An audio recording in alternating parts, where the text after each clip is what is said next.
godham kophaa kaafaa ammoo wanti godham kophaa maqaa moggaasa maqaan gargaran jira maqaa baay'ee baay'ee barkan baandaan jira girrisi jira guma baas jira edani maqaa gizeddu qondaaltoti mootummaa I don't know presi keessatti dhiyoo sana baalis jibbaa risadhanii proclamation way tokko tolfamee jira I don't know akka nam dhuunfaa irratti apply godhanii hin beeku gam khiyyaan qondaaltonni mootummaa baanii arrabsoo nam social media gubbaa fayyadamuu namatti ulfaat qondaaltoti mootummaa fayyadama garra kun seeri biyyattii keessa barreeffame hin beeknu qubin qaba akka immoo dhaab keessanii Jawaar Mohammad yeroo baay'ee kophaa target godhanii waan inni barreessullee akka dhaab tokko laalanii irra duur Jawaar waan barreessisuuni waan Jawaar barreessu yaadu Jawaar gizee dubbatu akka paartii seetan irra walii galtu waan irratti walii gallu hin jira innis akka dhuunfaatti waan inni barreeffatu hin jira waan inni barreessu hin jira garuu amma officially inni nama paartii keenyaati yoo waan inni barreessu olaalte amma akka gaaf duraa fi akka amma inni itti barreessaa jirullee akka waan paartii sana dhaggeeffataa deemuu qaba kuni akeeka paartii kana waliin hin deemamu hin deemu jedhee akka duraas balisa ta'e illee deemullee hin danda'u garuu maaliif irratti duulama yoo jette Jawaariin akkaataa isaan itti ilaalanidha dhufee isaanumaan iyyuu kan nama taasise waan kun jijjiirama kana keessatti qooda guddaa nama taphate ta'uunsa eenyullee alagaan illee firrillee kana haaluu hin danda'u dhufee fidee eega sadarkaa kana eega ga'een booda aangoof illee irraa ganneetuma jara kana gara aangootti itti baanallee hin jirre waa'ee aangoo isa kaases kun agarsiisuu ni danda'an jedha garuu maa inni jabinna keessa isaa jiru quuqamanni saba isaatiif qabu gara fuulduraatti immoo mirga Oromoo kabachiisuudhaaf jabina inni qabullee ormillee salphaattillee gowwoomsuullee doorsisuullee sodaachisuullee akka hin dandeenyellee waan beekaniif namoota akkasii karaa irraa osoo goranii fi maqaa balleessuudhaan isa qofa miti sadarkaatti bakka hundumaa irratti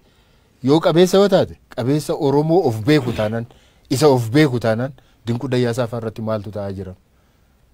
maaliif Dinquun yeroonni yuunivarsiitii 40 biyya keessatti yeroonni mootummaan walqixa yeroonni ijaaru